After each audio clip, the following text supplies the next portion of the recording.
I'm standing here today protecting a forest, not just a forest, our ancestors.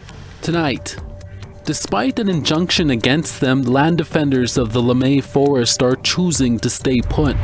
A First Nation in Ontario is warning the public about the dangers of human trafficking, and a desperate search is underway for a man in Saskatchewan who went missing on Christmas Eve.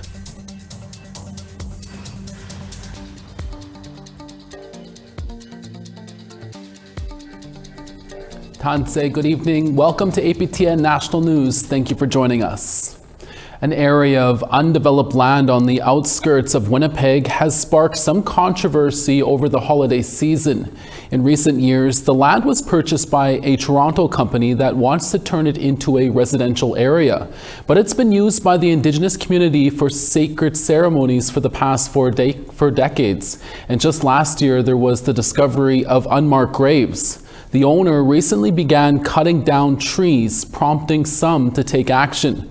On top of this, last Monday, a judge granted an injunction against the group, ordering the land defenders to leave. With more, here's TR Wheatley. This breaks my heart every time I come here. So this is the boundary of where his land has been purchased, this line here. It was the cutting of these trees that prompted some from Winnipeg's Indigenous community to set up a sacred fire and camp on a city road and main entrance to this private land that's owned by Tashel Development Group. This land defender was amongst those who started this camp with traditional ceremony on Boxing Day, saying she will stay here despite a recent court injunction asking for the removal. I'm standing here today protecting a forest, not just a forest, our ancestors. I will continue to do this until justice is served. It was a year ago this area known as LeMay Forest made headlines after discovery of an unmarked cemetery for a Catholic orphanage in the early 1900s. Advocates, including the Assembly of Manitoba chiefs, were asking the city to hold off on allowing development on the private land to investigate. Over the summer, the city, province, and federal government offered to buy the land back from the owner, but he declined.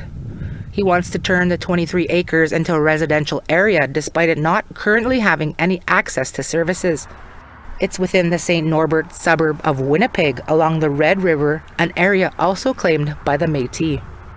John Winthrop is a developer hired by the landowner who says despite the injunction, the camp continues to grow.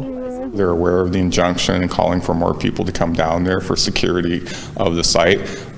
We have absolutely lost any control or access to the property. They blocked us and denied us. How many do we have here? 2, 4, 6, okay. But Morningstar woman who's been at camp since day one says while the road is blocked to traffic, people are free to come and go to the property. I'm in my ceremony. If anybody wants to walk through, by all means, you're more than welcome to walk through. I'm on public property. I'm not doing anything wrong. She's been welcoming visitors who've come to support with teachings of tobacco ties to offer along with prayers. LeMay Forest is where she found the Red Road. She says there are 4 sweat lodges where traditional knowledge keepers have been set up for about 4 decades. Without this space, she feels a lot of people will have nowhere to go for ceremony. City officials say a development permit was issued to the owner back in October to allow tree removal. However, his application to rezone the property was denied in September, and he's appealed. The city says it will go to the municipal board early this year. Until that happens, residents of St. Norbert, like Louise May, say the land should remain untouched. I'm the one who put the truck here to stop the machinery. So I'm not leaving, and my truck is not leaving until I have assurances that not one more tree will be cut, until we can go through a full legal process. While May isn't named on the injunction, she and others say they have legal representation and will be in court on January 6th. Meanwhile, Cedar says this is a good opportunity for truth and reconciliation efforts. Might be a forest today, a pipeline tomorrow, a hydro dam. You will see us everywhere. We found our voices, some of us. We will never stop. We are Ogichita, we are Anishinaabe, and these are our lands. Saying it's time to move from land acknowledgements to land back. TR Wheatley, APTN National News, Winnipeg.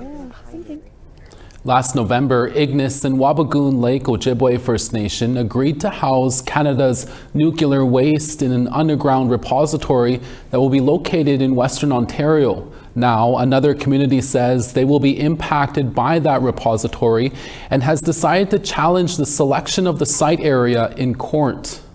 First reported by the Canadian Press, the Eagle Lake First Nation, located about 122 kilometers northwest of Ignis, has launched a federal court challenge against the Nuclear Waste Management Organization, or NWMO. Eagle Lake says they were unfairly excluded from the site selection process, and they allege unfairness in procedures in bad faith. Meanwhile, the NWMO says the site was chosen after an extensive study and community involvement. The legal challenge was filed in court on December 20th. Last November, the Ignis Township and Wabigoon Lake agreed to move forward on the $26 billion repository. A First Nation in northwestern Ontario is warning its community of the dangers of human trafficking, and they are taking extra measures to protect their people. Terry Fulberster is the Emergency Response Coordinator for Grassy Narrows First Nation, located about 90 kilometers northeast of Kenora. In a public notice posted to social media on New Year's Day, he said, quote, "Due to recent incidents involving attempted abductions of our band members, the Chief and Council have decided to reinstate a checkpoint to monitor those people entering and leaving our community. Human trafficking is vile and evil, and it has come to put our people at risk." APTN News reached out to the First Nation for comment, but we haven't heard back yet. RCMP in Saskatchewan are asking the public's help in locating a missing man. Prince Albert RCMP say 50-year-old Orlando Okimason was last seen on Christmas Eve in the Sturgeon Lake First Nation, about 30 kilometers northwest of Prince Albert. Okimason is approximately 5'9" tall and weighs 240 pounds. He has brown eyes, medium-length black hair, and wears glasses. However, police say he doesn't have his glasses with him when he disappeared. He was last seen wearing a blue wool jacket and running shoes. Anyone with information on Orlando's whereabouts are asked to call Crime Stoppers at 1-800-222-8477. Coming up after the break, we take a look back at the year that was in Saskatchewan. Our APTN News Saskatoon video journalist Rachel May will bring us all the highlights. We're back in about 3 minutes. I'm here today to deliver this honest and genuine apology on behalf of the Government of Canada.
Welcome back. As the year ends, APTN is reflecting on the headline stories of 2024.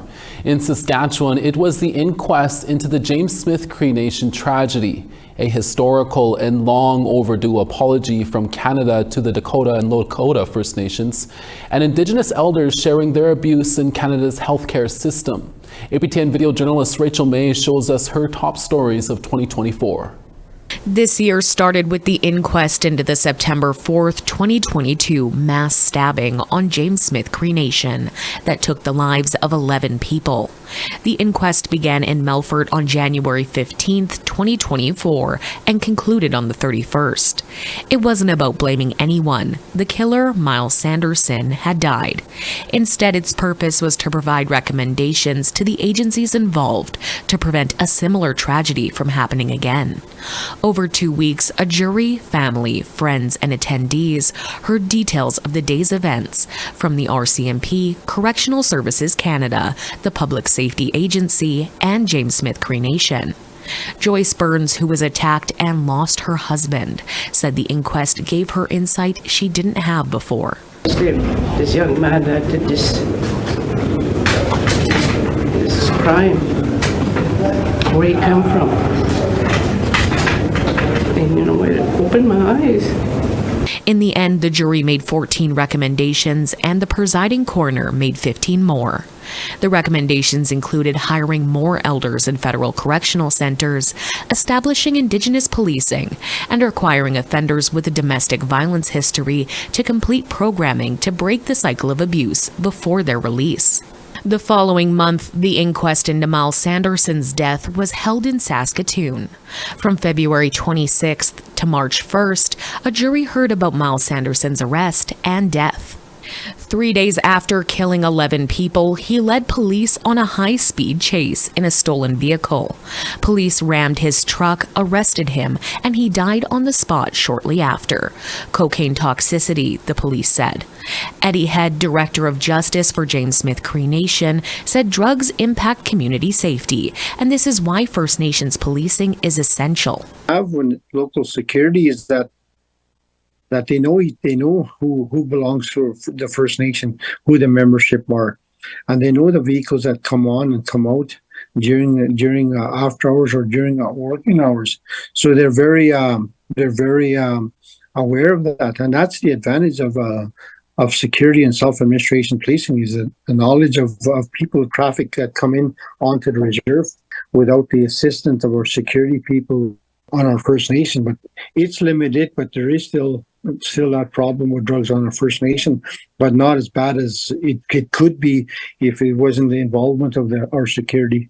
July 15th was an important day for 9 Dakota Lakota First Nations in Canada. I'm here today to deliver this honest and genuine apology on behalf of the Government of Canada to the 9 Dakota Lakota First Nations in Canada and their citizens. Gary Anandasangari, Minister of Crown Indigenous Relations, issued a formal apology on behalf of Canada for denying treaty rights to the Dakota and Lakota people. The Dakota and Lakota never signed treaties with Canada after they settled on the prairies after their war with the United States. But Anandasangari acknowledged their occupation of the Northern Plains since time immemorial. The 9 communities that are involved today in the apology have been waiting for over 260 years for Canada's failure to be corrected. Nothing's going to bring back the past. Nothing's going to bring back the indignity faced by many. In August, Elder Reuben St. Charles had his hair cut while in the hospital. He described his stay at Royal University Hospital in Saskatoon after a hip replacement. St. Charles had been growing his hair to cut it only if he lost his sister. When he asked nurses about his missing ponytail, he recalls them laughing. I heard these nurses laughing. I don't know if it's the same too, but I heard them laughing, saying, well, at least he's got the start of a mohawk cut. St. Charles says all he wants is an apology from whoever cut his hair. The Federation of Sovereign Indigenous Nations held their election for chief in Saskatoon on October 31st, Halloween. It was a scary time. Someone plastered the election area with ugly posters of candidate Ali Bear. She was undeterred despite the smear campaign against her. There's no time to give up and there's no time to break down no matter what people do to you and say to you. At the end of the day, my babies are depending on me. And so you can't break me. For his part, incumbent Chief Bobby Cameron was accused of financial wrongdoing. That didn't stop him from winning an unprecedented fourth term as head of the FSIN. He offered an olive branch to Bear. We want to say we denounce any political attacks on any candidate. We totally oppose that way. We always want to continue to run a clean campaign, a kind campaign. Those were some of the top stories coming out of Saskatchewan in 2024. Rachel May, APTN National News, Saskatoon. Thank you, Rachel. We have photo of the day and weather up next. Plus, we'll take you to the East Coast where our Angel Moore fills us in on her top stories she covered in 2024. We'll be right back.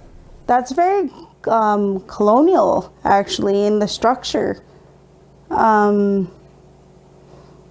It's a very colonial way of thinking.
Welcome back. Time now for our photo of the day.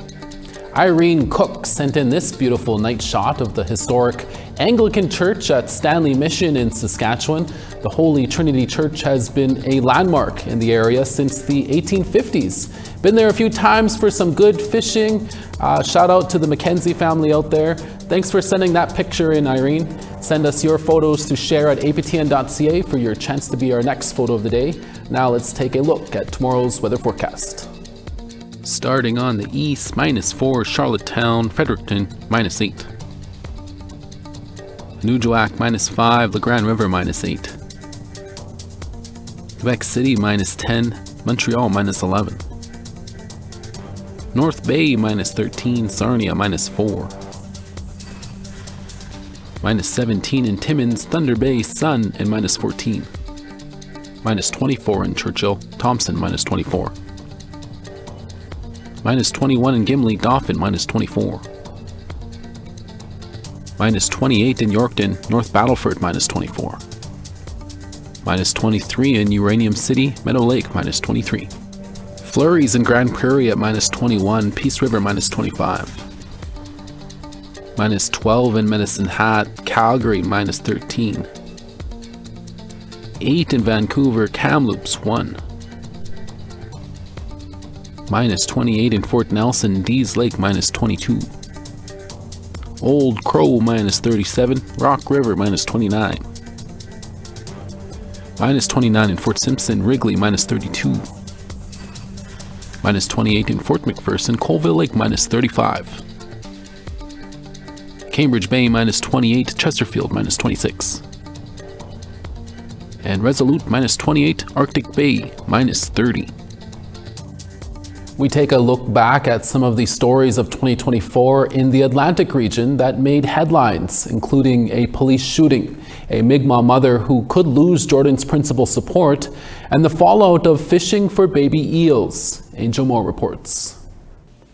In New Brunswick, Stephen Iggy Didam was shot by an RCMP officer during a wellness check on September 8th in his home in Elsipogtog. The 34-year-old later died in hospital. The community was outraged over his death and wants the RCMP to leave Elsipogtog. But, you know, we just got to continue to fight and get justice for our brothers and sisters and prove our point to them and get them out of our communities. The Serious Incident Response Team, CERT, is investigating and will determine if charges or disciplinary actions will be required.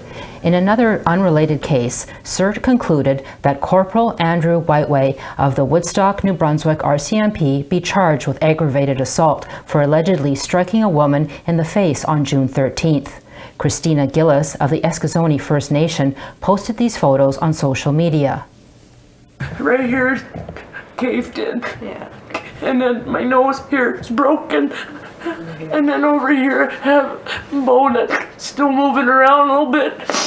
And then these teeth were pushed back up here. She says the Western Valley Regional RCMP officer did this damage when he punched her in the face multiple times. It happened on June 13th in Richmond Corner, about 100 kilometers northwest of Fredericton. A Mi'kmaq mother, Mary Isaac, may lose support under Jordan's principle to care for her 3 children, as the Ottawa and Nova Scotia governments disagree over who should deliver the services. Isaac hopes to hear soon if the decision to end her support is overturned. Isaac is afraid her children will end up in care if she can't find resources elsewhere. Indigenous Services Canada has extended Isaac's supports till the end of January 2025, giving Isaac and her lawyer time to advocate for long-term support. I currently only have access to the service that's in my house through Jordan's principal, and they still want to cut it off and call CPS. That's not like a truth and reconciliation work. That's very colonial, actually, in the structure. It's a very colonial way of thinking. On the day of the National Action for MMIWG and 2S People last October, family and supporters gathered in downtown Halifax for the Justice for Destiny Memorial Walk. Destiny Rennie died in hospital on August 6, 2023 from fungal meningitis. Her family says the 22-year-old's death could have been prevented and is suing Nova Scotia Health and 4 doctors, alleging negligence by the hospital staff and doctors. Chief Michelle Glasgow of the Sipekne'katik First Nation had this to say about Destiny Rennie. Destiny is a beautiful, beautiful, beautiful young lady inside and out. Loved by everyone. In a statement, Last March, DFO officers made headlines after arresting 2 Mi'kmaq fishers for unauthorized elver fishing and left the fishers stranded hours from home. Mi'kmaq leaders are calling for an investigation, and 1 DFO officer has been suspended for 10 days without pay. Blaze Sillyboy of the Eskasoni First Nation and Kevin Hartling of the Membertou First Nation say the officers left them with no phones and no shoes in the middle of the night at a gas station in Shelburne, Nova Scotia, about 200 kilometers southeast of Halifax. Yes, we told them that we were not from the area. We were from Cape Breton, and we had no way to contact anyone without our phones. I even asked them if they could supervise me. Well, I looked through my contacts on my phone so I could get a hold of someone, and they refused to do that as well. For 2 weeks in April, thousands of people from all parts of the world gathered at the United Nations Permanent Forum on Indigenous Issues in New York City, where delegates presented their issues, and the forum ensures the United Nations Declarations of Indigenous Rights are implemented worldwide. The Abenaki Nation took to New York's famous Times Square to reach a greater audience about the impacts of identity fraud. The Abenaki Nation says groups in Vermont claiming Abenaki identity are doing so fraudulently. So they rented a digital billboard for 24 hours that said the Abenaki of Odanak, Wallanak are the sole guardians of Abenaki identity. Stop Indigenous identity fraud. I hope that people understand that identity fraud is a big problem, and it's not only it's not only an Abenaki problem. It's everyone. Everyone is a part of this. In Nova Scotia, a Dalhousie University class project where students developed a graphic novel has outraged the Manitoba Métis Federation. The class's professor, Lisa Binkley, disputes that characterization and defends the message in the book. I think students need to learn how to talk about it, and they need to know how to understand the politics that are going on between the various Métis nations and those that are self-identifying as Eastern Métis or Métis when they're not part of one of the recognized groups in Canada. Dalhousie University declined to comment on this story. David Chartrand is the president of the Manitoba Métis Federation. He says that is problematic. But this also draws the question to Dalhousie. How serious is your procurement policy on the promise of assuring us as Indigenous leaders, Indigenous nations, as the Red River Métis of the West, how secure is your policies to ensure that you're not allowing this to happen again? And that's a wrap-up of some of the stories of 2024. Angel Moore, APTN National News, Jabutuk, also called Halifax.